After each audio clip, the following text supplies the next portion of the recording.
Pizzaioli Associati. Introducing a couple correspondence for Radio Free Pizza, published May 14th, 2023 by Zachary Newell. Scrambling on Wednesday night to brainstorm my dispatch for this week, I've suddenly realized Wednesday's the old school new comic book day that would have had me excited as lad. So, since 1, I've told you twice now that I write indie comics, 2, I publish these dispatches on Sundays, and 3, I understand writers on Twitter promote themselves on hashtag shameless self-promotion Sunday. Let me tell you all about local interest pulp, illustrated by Dave La Violette. Dave and I met as fellow patrons of a neighborhood coffee shop in Uptown Minneapolis. At this point, Uptown should be read as irony. In fact, we became friends while the shop was shuttered, when he and a few others would gather on the sidewalk in front of the coffee shop during the pandemic lockdowns of spring 2020. I rented a room in a house on the same block, and so when I looked outside my window and saw these erstwhile patrons gathered, I'd step outside and join them. Over time we became friends, and discovered our shared political outlooks. Dave even introduced me to the Corbett Report, which I featured in my last dispatch in late 2020 with a video on Agenda 21 dating to 2012. I learned too about his time as an actor and stuntman. Though his agent died some years ago, we recovered the following biography from an oily napkin sandwiched between a pair of headshots left over from the estate. Quote, Dave La Violette's decades-long career in the film and television industry started with the film Summerhawk, followed by numerous TV shows such as Flying Cloud, The Blue Musketeer, Cop Girl, and Ragtime Ocean Boulevard. After decades of stunt work, small bit parts, and historical reenactments, La Violette toured the U.S. Midwest and Canada in his one-man show playing Buffalo Bill Cody, before he finally turned in his SAG-AFTRA Union card and settling into the safer and less physically demanding work of cartooning. End quote. Discovering our mutual love of comics, we eagerly assembled a storyline from our observations of life in Minneapolis, Minnesota following the George Floyd protests of 2020. We called it Local Interest Pulp in honor of the local interest stories who first captured our imaginations as they loitered on the sidewalk, including one neighborhood fixture in particular who became, over time, our hero's inspiration, a fellow customer at our local coffee shop named Patrizio della Luna, who first introduced himself as a writer, but who had worked, in fact, as a delivery driver before the riots demolished his employer's restaurant. I think he kind of had a breakdown because he told us he was squatting at the library, absorbing, through nocturnal proximity, all the genius required to write a new chapter in American literature. Watching him pilfer the little free library in the garden outside the coffee shop, I saw him take some mostly empty journals I'd put in there myself, dating to what I remember as my own heyday, and learned later that they'd had some influence on his work. Flash forward 3 years, and our project has even managed to chart on Amazon, whatever that really means. Though Patrizio della Luna has disappeared from the neighborhood since the pandemic's end, Dave and I are in production on our 3rd issue, and for us it's like he never left. By that I mean we've still got enough other wingnuts crowding the sidewalks around here for us to fill in the gap of his absence.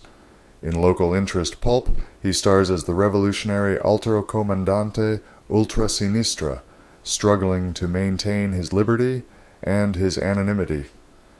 If I told you only that we aimed to furnish a satirical take on city politics and the power dynamics of urban decay, maybe that would cover it.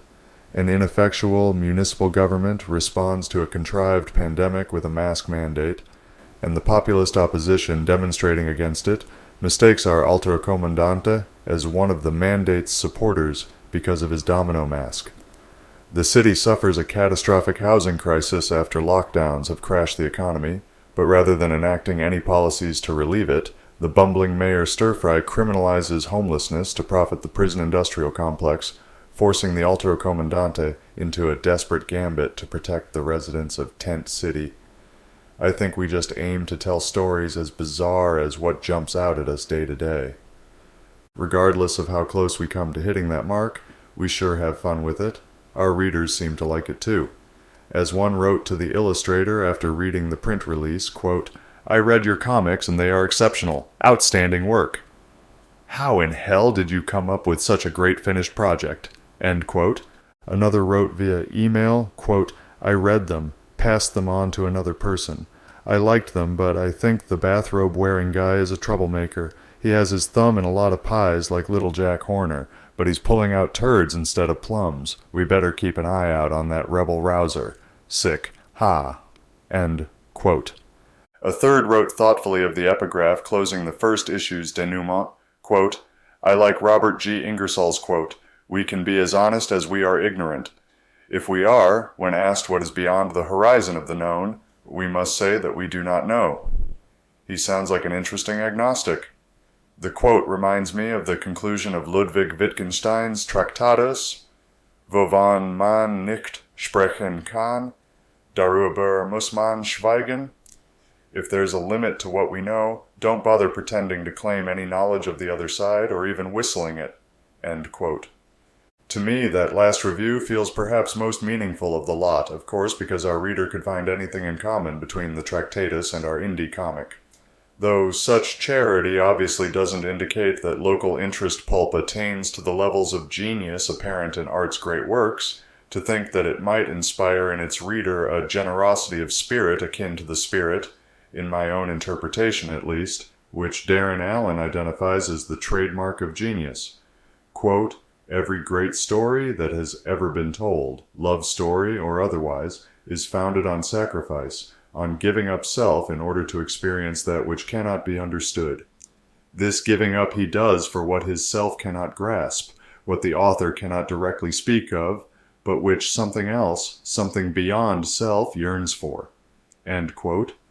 I must confess I feel a deep pride now to think that a comic written and drawn first for our own entertainment might point any reader in the direction of that desired unknown, to help anyone locate oneself once again in what I might call a wild world, to repurpose another brilliant thought of Allen's, looted here rather faithlessly, upon seeing our society's reflection in the funhouse mirror that appears in the panels of our comic book.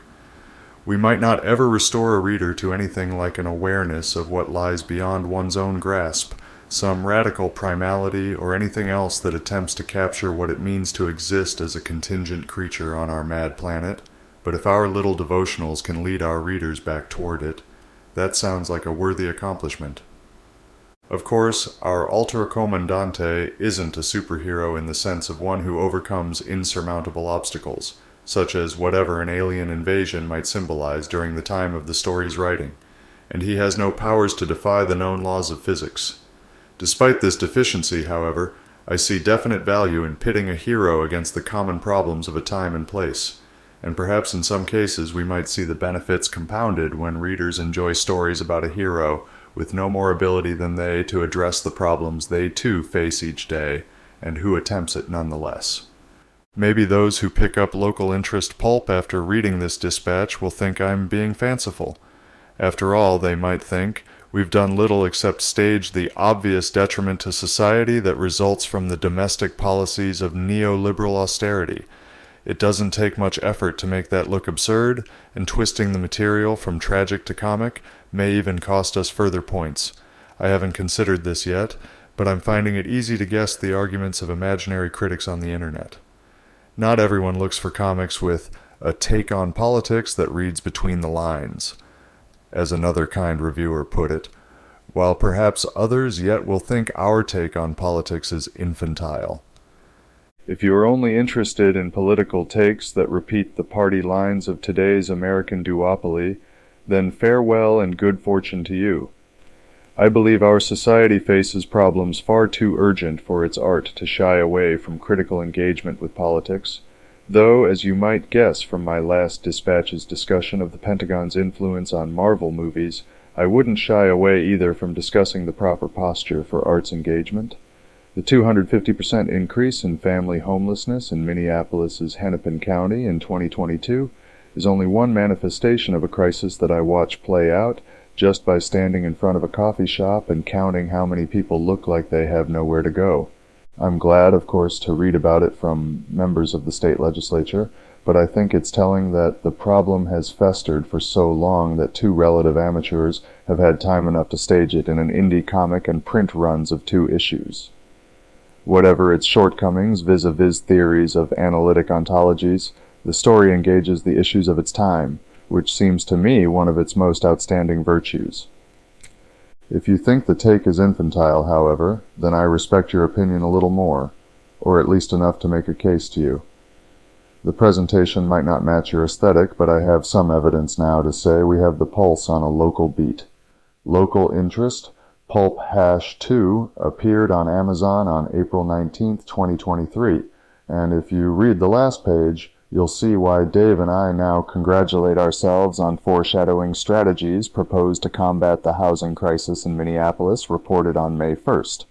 But even if I've predicted now a pair of the most common opinions of the story, predictions of conversations in municipal gov offices set aside for now, I'll console myself to remember the reviewer who called our first issue a brilliantly illustrated non sequitur, thanks to Dave's cartooning, and to presume, therefore, that others will appreciate his art too.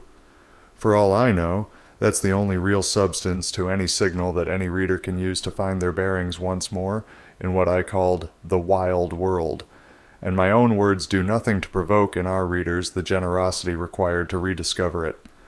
Still, if that's the full extent of my accomplishments here, I'm glad for it regardless. Even if I've done nothing more than gild a few cartoons, reading their reviews assures me it wasn't a waste.